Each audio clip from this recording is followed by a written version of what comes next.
Hello friends, ओम श्री गणेशाय नमः।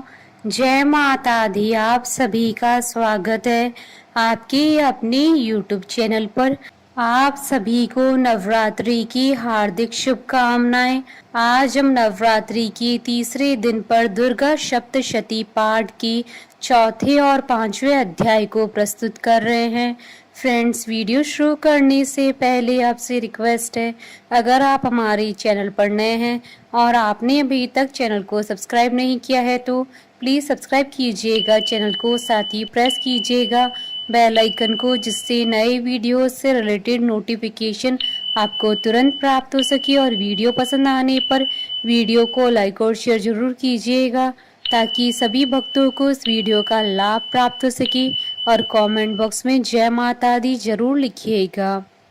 या देवी सर्वभूतेषु शक्तिरूपेण संस्थिता नमस्तस्यै नमस्तस्यै नमस्तस्यै नमो नमः। चतुर्थ अध्याय प्रारंभ। इंद्रादि देवताओं द्वारा देवी की स्तुति। महर्षि मेधा बोले, देवी ने जब पराक्रमी दुरात्मा महिषासुर को मार गिराया और असुरों की सेना को मार दिया, तब इंद्रादि समस्त देवता अपने सिर तथा शरीर को झुकाकर भगवती की स्तुति करने लगे। जिस देवी ने अपनी शक्ति से यह जगत व्याप्त किया है और जो संपूर्ण देवताओं तथा महर्षियों की पूजनीय है, उस अंबिका को हम भक्ति पूर्वक नमस्कार करते हैं। वह हम सबका कल्याण करे। जिस अतुल प्रभाव और बल का वर्णन भगवान विष्णु, शंकर और ब्रह्मा जी भी नहीं कर सके, वही चंडिका देवी इस संपूर्ण जगत का पालन करे और अशुभ भय का नाश करे। पुण्यात्माओं के घरों में तुम स्वयं लक्ष्मी रूप हो और पापियों के घरों में तुम अलक्ष्मी रूप हो, और सतकुल में उत्पन्न होने वालों के लिए तुम लज्जा रूप होकर उनके घरों में निवास करती हो। हम दुर्गा भगवती को नमस्कार करते हैं। हे देवी, इस विश्व का पालन करो। हे देवी, हम तुम्हारे अचिंत्य रूप का किस प्रकार वर्णन करें। असुरों का नाश करने वाले भारी पराक्रम तथा समस्त देवताओं और दैत्यों के विषय में जो तुम्हारे पवित्र चरित्र हैं, उनका हम किस प्रकार वर्णन करें। हे देवी, त्रिगुणात्मिका होने पर भी तुम संपूर्ण जगत की उत्पत्ति का कारण हो।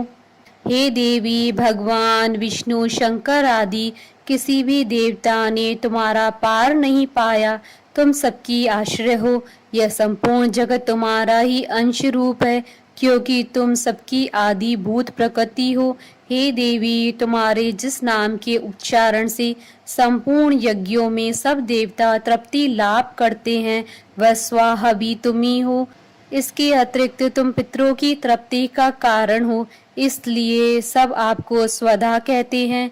हे देवी, वह विद्या जो मोक्ष को देने वाली है, जो अचिंत्य महाज्ञान स्वरूपा है, तत्वों के सार को वंश में करने वाले, संपूर्ण दोषों को दूर करने वाले, मोक्ष की इच्छा वाले मुनिजन जिसका अभ्यास करते हैं, वह तुम ही हो। तुम ही वाणी रूप हो और दोष रहित ऋग तथा यजुर्वेदों की एवं उद्गीत और सुंदर पाठों के पाठ वाले सामवेद की आश्रय रूप हो।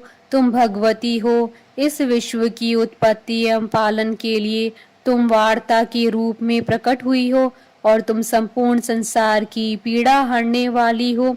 हे देवी, जिससे सारे शास्त्रों को जाना जाता है, वह मेधा शक्ति तुम ही हो, और दुर्गम भवसागर से पार करने वाली नौका भी तुम ही हो।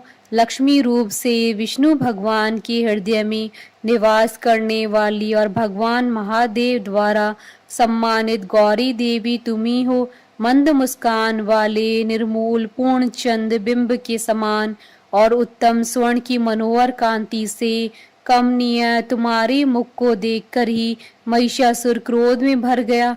यह बड़े आश्चर्य की बात है। और हे देवी, तुम्हारा यही मुख जब क्रोध से भर गया तो उदय काल के चंद्रमा की भांति लाल हो गया और तनी हुई भौहों के कारण विकराल रूप हो गया। उसे देखकर भी महिषासुर के शीघ्र प्राण ही निकल गए। यह बड़े आश्चर्य की बात है। आपके कुपित मुख के दर्शन करके भला कौन जीवित रह सकता है। हे देवी, तुम हमारे कल्याण के लिए प्रसन्न हो जाओ। आपके प्रसन्न होने से इस जगत का अभ्युदय होता है, और जब आप क्रुद्ध हो जाती हैं तो कितने ही कुलों का सर्वनाश हो जाता है। यह हमने अभी अभी जाना है कि जब तुमने महिषासुर की बहुत बड़ी सेना को देखते ही देखते मार दिया। हे देवी, सदा अभ्युदय प्रताप देने वाली, तुम जिस पर प्रसन्न हो जाती हो वही देश में सम्मानित होते हैं। उनके धन यश की वृद्धि होती है, उनका धर्म कभी शिथिल नहीं होता है, और उनके यहाँ अधिक पुत्र पुत्रियां और नौकर होते हैं।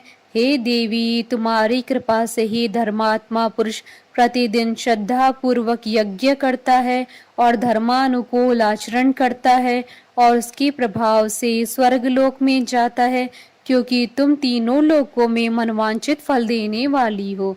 हे माँ दुर्गे, तुम स्मरण करने पर संपूर्ण जीवों के भय नष्ट कर देती हो, और स्थिर चित्त वालों के द्वारा चिंतन करने पर उन्हें और अत्यंत मंगल देती हो।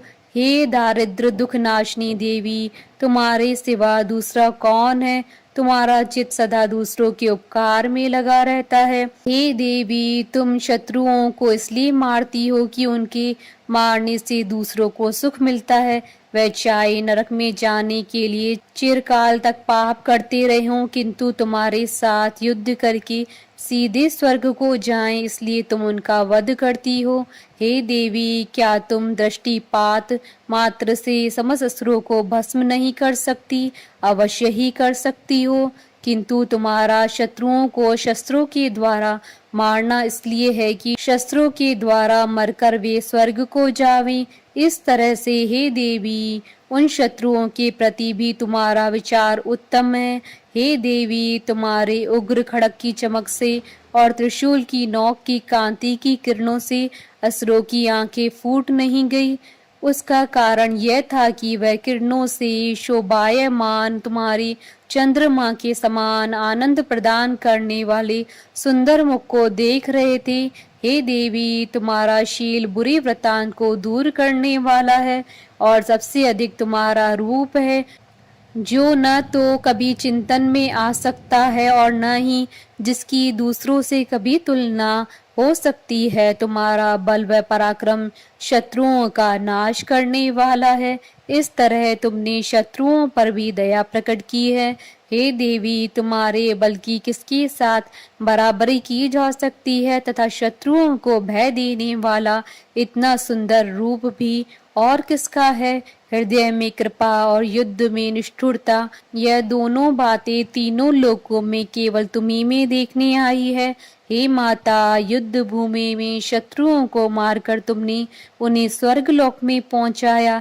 इस तरह तीनों लोकों की तुमने रक्षा की है, तथा उन उन्मत्त असुरों से जो हमें भय था उसको भी तुमने दूर किया है।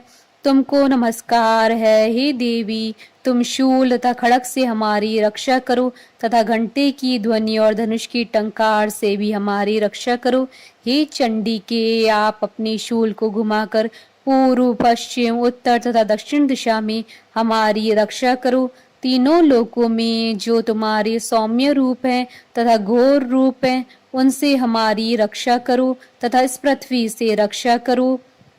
हे अंबिके, आपके कर पल्लवों में जो खड़ग शूल और गदा आदि शस्त्र शोभा पा रहे हैं, उनसे हमारी रक्षा करो। महर्षि बोले कि इस प्रकार जब सब देवताओं ने जगत माता भगवती की स्तुति की और नंदन वन के पुष्पों तथा गंध अनुलेपों द्वारा उनका पूजन किया, और फिर सबने मिलकर जब सुगंधित व दिव्य धूपों द्वारा उनको सुगंधि निवेदन की, तब देवी ने प्रसन्न होकर कहा, हे देवताओं, तुम सब मुझसे मनवांछित वर मांगो। देवता बोले, हे भगवती, तुमने हमारा सब कुछ कार्य कर दिया, अब हमारे लिए कुछ भी मांगना बाकी नहीं रह गया, क्योंकि तुमने हमारे शत्रु महिषासुर को मार डाला है। हे माहेश्वरी, तुम इस पर भी यदि हमें कोई और वर देना चाहती हो तो बस इतना वर दो कि जब जब हम आपका स्मरण करें तब तब आप हमारी विपत्तियों को हरण करने के लिए हमें दर्शन दिया करो। हे अंबिके, जो कोई भी तुम्हारी स्तुति करे तुम उनको वित्त समृद्धि और वैभव देने के साथ ही उनके धन और स्त्री आदि संपत्ति बढ़ावे और सदा हम पर प्रसन्न रहे। महर्षि बोले, हे राजन, देवताओं ने जब जगत के लिए तथा अपने लिए इस प्रकार प्रश्न किया तो बस तथास्तु कहकर देवी अंतर्ध्यान हो गई। हे भूप, जिस प्रकार तीनों लोगों का हित चाहने वाली यह भगवती देवताओं के शरीर से उत्पन्न हुई थी, वह सारा वृतांत मैंने तुमसे कह दिया। और इसके पश्चात दुष्ट असुरों तथा शुंभ निशुंभ का वध करने और सब लोगों की रक्षा करने के लिए जिस प्रकार गौरी देवी के शरीर से उत्पन्न हुई थी, वह सारा वृतांत मैं यथावत वर्णन करता हूँ। इति श्री दुर्गा सप्तशती पाठ का चतुर्थ अध्याय संपूर्ण हुआ। पांचवा अध्याय प्रारंभ। देवताओं द्वारा देवी की स्तुति। महर्षि मेधा ने कहा, पूर्व काल में शुंभ निशुंभ नामक असुरों ने अपने बल के मद से इंद्र का त्रिलोकी का राज्य और यज्ञों के भाग छीन लिए, और वह दोनों इसी प्रकार सूर्य, चंद्रमा, धर्मराज और वरुण के अधिकार भी छीन कर स्वयं ही उनका उपयोग करने लगे। वायु और अग्नि का कार्य भी वही करने लगे, और इसके पश्चात उन्होंने जिन देवताओं का राज्य छीना था उनको अपने अपने स्थान से निकाल दिया। इस तरह से अधिकार छीने हुए दैत्यों तथा दैत्यों द्वारा निकाले हुए देवता अपराजिता देवी का स्मरण करने लगे कि देवी ने हमको वर दिया था कि मैं तुम्हारी संपूर्ण विपत्तियों को नष्ट करके रक्षा करूंगी। ऐसा विचार कर सब देवता हिमालय पर गए और भगवती विष्णु माया की स्तुति करने लगे। देवताओं ने कहा, देवी को नमस्कार है, शिव को नमस्कार है, प्रकृति और भद्रा को नमस्कार है। हम लोग रौद्र, नित्या और गौरी को नमस्कार करते हैं। ज्योत्सनामयी, चंद्र रूपिणी व सुख रूपा देवी को निरंतर नमस्कार है। शरणागतों का कल्याण करने वाली वृद्धि और सिद्धि रूपा देवी को हम बार बार नमस्कार करते हैं। और नैत्रती राजाओं की लक्ष्मी तथा सवाणी को नमस्कार है। दुर्गा को दुर्ग स्थलों को पार करने वाली दुर्गपारा को सारा, सर्वकारिणी ख्याति कृष्ण और धूम्र देवी को सदैव नमस्कार है। अत्यंत सौम्य तथा अत्यंत रौद्र रूपा को हम नमस्कार करते हैं, उन्हें हमारा बारंबार प्रणाम है। जगत की आधारभूत कृति देवी को बार बार नमस्कार करते हैं। जिस देवी को प्राणी मात्र विष्णु माया कहते हैं उसको नमस्कार है, उसको नमस्कार है, उसको नमस्कार है। जो देवी संपूर्ण प्राणियों में चेतना कहलाती है उसको नमस्कार है, उसको नमस्कार है, उसको नमस्कार है। जो देवी संपूर्ण प्राणियों में बुद्धि रूप से स्थित है उसको नमस्कार है, उसको नमस्कार है, उसको नमस्कार है। जो देवी सब प्राणियों में निद्रा रूप से विराजमान है उसको नमस्कार है, उसको नमस्कार है, उसको नमस्कार है। जो देवी संपूर्ण प्राणियों में शुद्धा रूप से विराजमान है उसको नमस्कार है, उसको नमस्कार है, उसको नमस्कार है। जो देवी संपूर्ण प्राणियों में छाया रूप से स्थित है उसको नमस्कार है, उसको नमस्कार है, उसको नमस्कार है। जो देवी सब प्राणियों में शक्ति रूप से स्थित है उसको नमस्कार है, उसको नमस्कार है, उसको नमस्कार है। जो देवी संपूर्ण प्राणियों में तृष्णा रूप से स्थित है उसको नमस्कार है, उसको नमस्कार है, उसको नमस्कार है। जो देवी सब प्राणियों में शांति रूप से स्थित है उसको नमस्कार है, उसको नमस्कार है, उसको नमस्कार है। जो देवी सब प्राणियों में जाति रूप से स्थित है उसको नमस्कार है, उसको नमस्कार है, उसको नमस्कार है। जो देवी सब प्राणियों में लज्जा रूप में स्थित है उसको नमस्कार है, उसको नमस्कार है, उसको नमस्कार है। जो देवी संपूर्ण प्राणियों में श्रद्धा रूप से स्थित है, उसको नमस्कार है, उसको नमस्कार है, उसको नमस्कार है। जो देवी संपूर्ण प्राणियों में कांति रूप से स्थित है, उसको नमस्कार है, उसको नमस्कार है, उसको नमस्कार है। जो देवी सब प्राणियों में लक्ष्मी रूप से स्थित है, उसको नमस्कार है, उसको नमस्कार है, उसको नमस्कार है। जो देवी संपूर्ण प्राणियों में व्रती रूप से स्थित है, उसको नमस्कार है, उसको नमस्कार है, उसको नमस्कार है। जो देवी सब प्राणियों में स्मृति रूप से विराजमान है, उसको नमस्कार है, उसको नमस्कार है, उसको नमस्कार है। जो देवी सब प्राणियों में दया रूप से स्थित है, उसको नमस्कार है, उसको नमस्कार है, उसको नमस्कार है।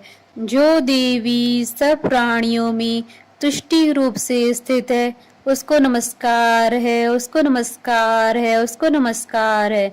जो देवी संपूर्ण प्राणियों में मात्र रूप से स्थित है, उसको नमस्कार है, उसको नमस्कार है, उसको नमस्कार है। जो देवी संपूर्ण प्राणियों में भ्रांति रूप से स्थित है, उसको नमस्कार है, उसको नमस्कार है, उसको नमस्कार है। जो देवी संपूर्ण प्राणियों में नित्य व्याप्त रहती हैं, उसको नमस्कार है, उसको नमस्कार है, उसको नमस्कार है। जो देवी चैतन्य रूप से इस संपूर्ण संसार को व्याप्त करके स्थित है, उसको नमस्कार है, उसको नमस्कार है, उसको नमस्कार है। पूर्व काल में देवताओं ने अपने अभीष्ट फल पाने के लिए जिसकी स्तुति की है और देवराज इंद्र ने बहुत दिनों तक जिसका सेवन किया है, वह कल्याण की साधना भूता ईश्वरी हमारा कल्याण और मंगल करे तथा सारी विपत्तियों को नष्ट कर डाले। असुरों के सताए हुए हम संपूर्ण देवता उस परमेश्वरी को इस समय नमस्कार करते हैं तथा जो भक्ति पूर्वक स्मरण किए जाने पर तुरंत ही सब विपत्तियों को नष्ट कर देती हैं, वह जगदम्बा इस समय भी हमारा मंगल करके हमारी समस्त विपत्तियों को दूर करे। महर्षि मेधा ने कहा, हे राजन, इस प्रकार जब देवता स्तुति कर रहे थे तो उसी समय पार्वती देवी गंगा में स्नान करने के लिए आई। तब उनके शरीर से प्रकट होकर शिवा देवी बोली, शुंभ दैत्य के द्वारा स्वर्ग से निकले हुए और निशुंभ से हारे हुए यह देवता मेरी स्तुति कर रहे हैं। पार्वती के शरीर से अंबिका निकली थी, इसलिए उसको संपूर्ण लोक में कौशिकी कहते हैं। कौशिकी के प्रकट होने के पश्चात पार्वती देवी के शरीर का रंग काला हो गया और वह हिमालय पर रहने वाली कालिका देवी के नाम से प्रसिद्ध हुई। फिर शुंभ और निशुंभ के दूत चंड मुंड वहां आए और उन्होंने परम मनोहर रूप वाली अंबिका देवी को देखा।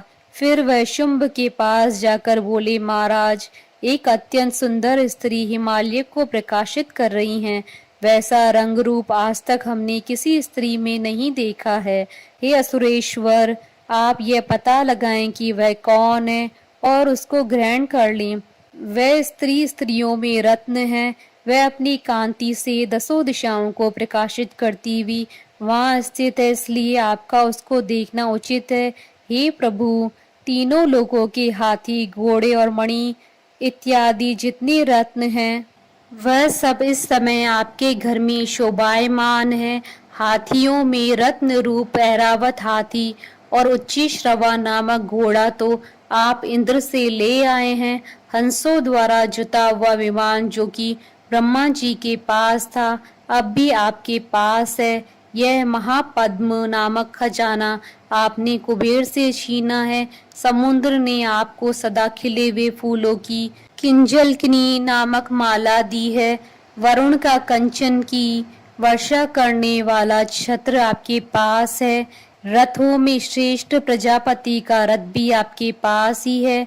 हे दैत्येंद्र, मृत्यु से उत्क्रांति का नामक शक्ति भी आपने छीन ली है और वरुण का पाश भी आपके भ्राता निशुंभ के अधिकार में है, और जो अग्नि में न जल सके ऐसे 2 वस्त्र भी अग्निदेव ने आपको दिए हैं। हे दैत्यराज, इस प्रकार सारी रत्न रूपी वस्तुएं आप संग्रह कर चुके हैं, तो फिर आप यह कल्याणकारी स्त्रियों में रत्न रूप अनुपम स्त्री आप क्यों नहीं ग्रहण करते? महर्षि मेधा बोले। चंड मुंड का यह वचन सुनकर शुंभ ने विचारा कि सुग्रीव को अपना दूत बनाकर देवी के पास भेजा जाए। प्रथम उसको सब कुछ समझा दिया और कहा कि वहां जाकर तुम उसको अच्छी तरह से समझाना और ऐसा उपाय करना जिससे वह प्रसन्न होकर तुरंत मेरे पास चली आए। भली प्रकार समझा कर कहना। दूत सुग्रीव पर्वत के उस रमणीय भाग में पहुंचा जहां देवी रहती थी। दूत ने कहा, हे देवी, दैत्यों का राजा शुंभ जो इस समय तीनों लोकों का स्वामी है, मैं उसका दूत हूँ और यहाँ तुम्हारे पास आया हूँ। संपूर्ण देवता उसकी आज्ञा एक स्वर से मानते हैं। अब जो कुछ उसने कहला भेजा है वह सुनो। उसने कहा है कि इस समय संपूर्ण त्रिलोकी मेरे वश में है और संपूर्ण यज्ञों के भाग को पृथक पृथक मैं ही लेता हूँ, और तीनों लोकों में जितने श्रेष्ठ रत्न हैं वह सब मेरे पास है। देवराज इंद्र का वाहन ऐरावत मेरे पास है जो मैंने छीन लिया है। उच्च श्रवा नामक घोड़ा जो क्षीर सागर मंथन करने से प्रकट हुआ था उसे देवताओं ने मुझे समर्पित किया है। ये सुंदरी, इसके अतिरिक्त और भी जो रत्न भूषण पदार्थ देवताओं के पास थे वह सब मेरे पास हैं। हे देवी, मैं तुम्हें संसार की स्त्रियों में रत्न मानता हूँ, क्योंकि रत्नों का उपभोग करने वाला मैं ही हूँ। हे चंचल कटाओं वाली सुंदरी, अब यह मैं तुझ पर छोड़ता हूँ कि तुम मेरे या मेरे भाई महापराक्रमी निशुंभ की सेना में आ जाएं। यदि तुम मुझे वरोगी तो तुझे अतुल महान ऐश्वर्य की प्राप्ति होगी। अतः तुम अपनी बुद्धि से यह विचार कर मेरे पास चली आओ। महर्षि मेधा ने कहा। दूत के ऐसा कहने पर संपूर्ण जगत का कल्याण करने वाली भगवती दुर्गा मन ही मन मुस्कुराई और इस प्रकार कहने लगी। देवी ने कहा, हे दूत, तू जो कुछ कह रहा है वह सत्य है और इसमें किंचित मात्र भी झूठ नहीं है। शुंभ इस समय तीनों लोकों का स्वामी है और निशुंभ भी उसी की तरह पराक्रमी है, किंतु इसके संबंध में मैं जो प्रतिज्ञा कर चुकी हूँ उसे मैं कैसे झुठला सकती हूँ। अतः तू मैंने जो प्रतिज्ञा की है उसे सुन। जो मुझे युद्ध में जीत लेगा और मेरे अभिमान को खंडित करेगा तथा बल में मेरे समान होगा वही मेरा स्वामी होगा। इसलिए शुंभ अथवा निशुंभ यहाँ आवे और युद्ध में जीतकर मुझसे विवाह कर ले। इसमें भला देर की क्या आवश्यकता है? दूत ने कहा, हे देवी, तुम अभिमान में भरी हुई हो, मेरे सामने तुम ऐसी बात न करो। इस त्रिलोकी में मुझे तो ऐसा कोई नहीं दिखाई देता कि शुंभ और निशुंभ के सामने ठहर सके। हे देवी, जब अन्य देवताओं में से कोई शुंभ व निशुंभ के समान युद्ध में ठहर नहीं सकता तो तुम जैसी स्त्री उनके सामने रणभूमि में ठहर सकेगी। जिन शुंभ आदि असुरों के सामने इंद्र आदि देवता नहीं ठहर सके तो फिर तुम अकेली स्त्री उनके सामने कैसे ठहर सकोगी? अतः तुम मेरा कहना मानकर उनके पास चली जाओ, नहीं तो जब वह तुम्हें केश पकड़कर घसीटते हुए ले जाएंगे तो तुम्हारा गौरव नष्ट हो जाएगा। इसलिए मेरी बात मान लो। देवी ने कहा, जो कुछ तुमने कहा ठीक है। शुंभ और निशुंभ बड़े बलवान हैं, लेकिन मैं क्या कर सकती हूँ, क्योंकि मैं बिना विचारे प्रतिज्ञा कर चुकी हूँ। इसलिए तुम जाओ और मैंने जो कुछ भी कहा है वह सब आदर पूर्वक असुरेंद्र से कह दो। इसके पश्चात वो जो उचित समझे। इति श्री दुर्गा सप्तशती पाठ का 5वां अध्याय संपूर्ण। जयकारा माँ माहिदा बोलिए सच्चे दरबार की जय। हमारे साथ इस वीडियो में अंत तक बने रहने के लिए आपका धन्यवाद। ओम श्री गणेशाय नमः। जय माता दी।